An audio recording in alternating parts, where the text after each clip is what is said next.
Bienvenue sur Africa 24 dans cette nouvelle édition du 12-15. Voici les titres de l'actualité. L'élection présidentielle camerounaise se tiendra le 7 octobre 2018. La date a été annoncée ce lundi 9 juillet par décret présidentiel. Le ministre camerounais de la communication s'est exprimé à ce sujet. Vous l'entendrez dans cette édition.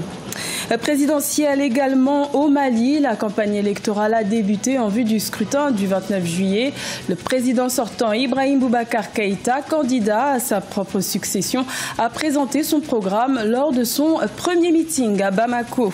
Et hausse de la fréquentation touristique de la wilaya d'Alger, la division administrative la plus peuplée d'Algérie a accueilli plus de 22 000 touristes de différentes nationalités au premier semestre 2018.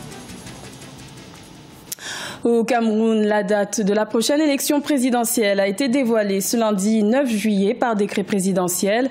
Elle se tiendra le 7 octobre 2018. Les potentiels candidats à ce scrutin ont donc jusqu'au 19 juillet pour déposer leur dossier de candidature.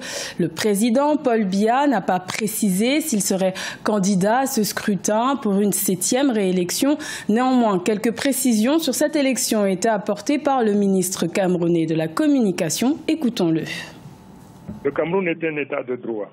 Le président Biya est légaliste.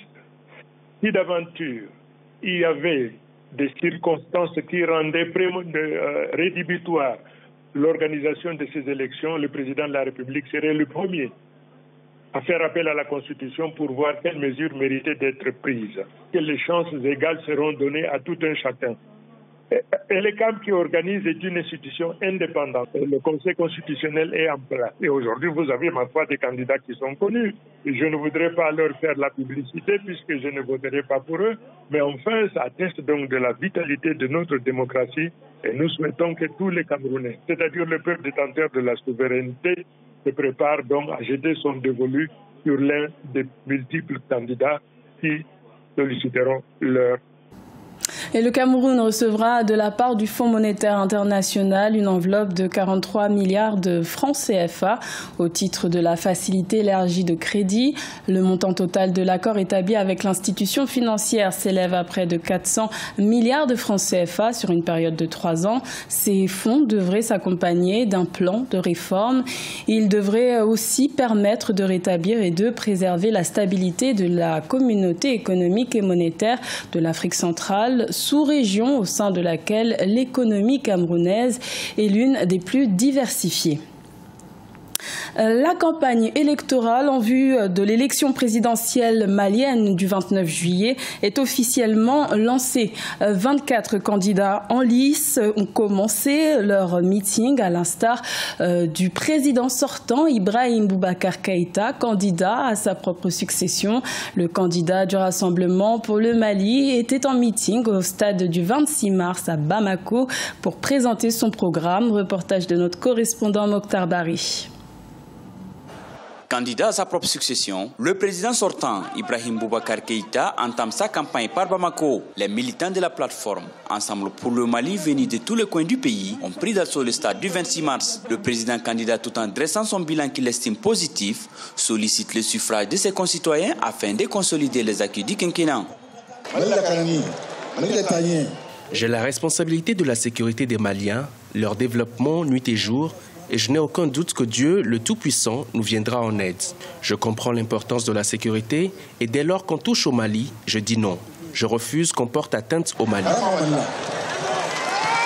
Malgré la situation sécuritaire, la coalition Ensemble pour le Mali entend prêcher le projet de société du président Ibrahim Boubacar Keïta pour un retour définitif de la paix au Mali. Nous serons partout au Mali et toutes les ethnies du Mali vont nous accueillir. Il n'y a pas de coloration pour Rebecca. Le Mali entier, dans sa diversité culturelle, dans sa diversité laïque, va accueillir le Mali. Et donc, voilà pourquoi nous sommes tous Rebecca, nous sommes tous derrière Rebecca. Et le deuxième mandat va être réalisé sous les couleurs du bonheur et que du bonheur.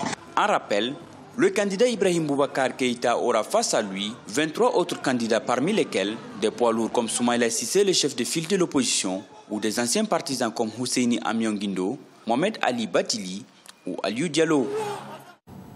Pour la troisième année consécutive, le Soudan du Sud n'a pas célébré la fête de son indépendance le 9 juillet. Le pays fait face à une crise économique provoquée par des conflits armés depuis 2013. Mais les récents accords signés entre factions rivales font espérer un avenir plus serein pour le pays. Corinne Kamsefem.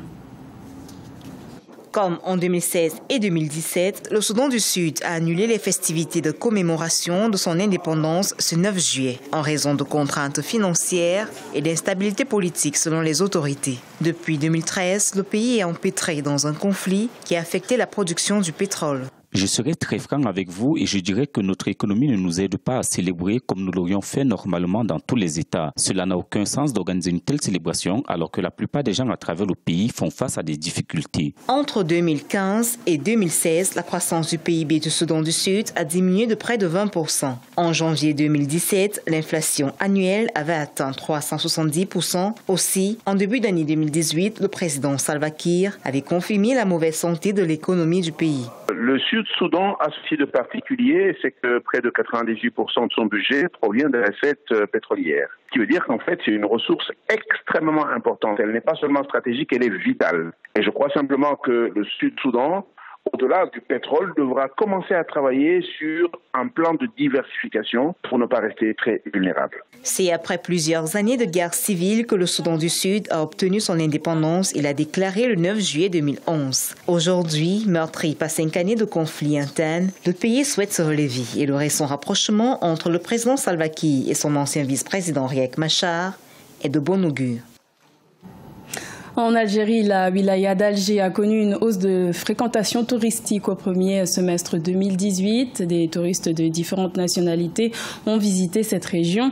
Une performance qui devrait aider le secteur touristique du pays, qui représente à peine 2% du produit intérieur brut. Aïssatou Diamanka Besland. En Algérie, plus de 22 000 touristes de différents pays ont visité la wilaya d'Alger entre janvier et juin 2018. C'est ce qu'a indiqué la direction de la wilaya d'Alger dimanche 8 juillet 2018. La wilaya d'Alger attirait de plus en plus de touristes avec plus de 22 000 visiteurs jusqu'à juin 2018. La plupart des touristes venaient à Alger essentiellement pour visiter la Casbah antique. La Casbah d'Alger est l'âme de la capitale et constitue la destination privilégiée de tous les touristes. Le circuit touristique de la Casbah est en cours de réalisation. La réhabilitation des activités artisanales augmentera le nombre de visiteurs étrangers. Des projets de rénovation, de réhabilitation et de modernisation de la wilaya d'Alger ont été mis en place ces dernières années. Ces projets entrent dans le cadre du plan stratégique d'Alger qui durera jusqu'à 2035. Objectif pour les autorités, faire d'Alger une destination touristique par excellence. C'est une bonne nouvelle évidemment, mais c'est vrai que l'Algérie a du retard par rapport aux autres pays du Maghreb, Maroc, Tunisie, pour ce qui est le développement du tourisme. Ils n'ont pas les infrastructures nécessaires. Et puis pour développer le tourisme, il faut avoir des notions bien ancrées de l'accueil et de l'hospitalité. L'Algérie n'a pas toujours développé ces sentiments-là parmi sa population, qui est une population fière. Mais c'est une bonne nouvelle, puisque la wilaya d'Alger, c'est le signe que ça va peut-être prendre dans les autres wilayas en fait. À noter que la wilaya d'Alger compte 30 établissements hôteliers proches des plages d'une capacité d'accueil de 9 000 lits. Ce journal a été réalisé par l'ensemble de la rédaction. Merci de votre fidélité. Retrouvez dans un instant une nouvelle édition de l'information sur Africa 24.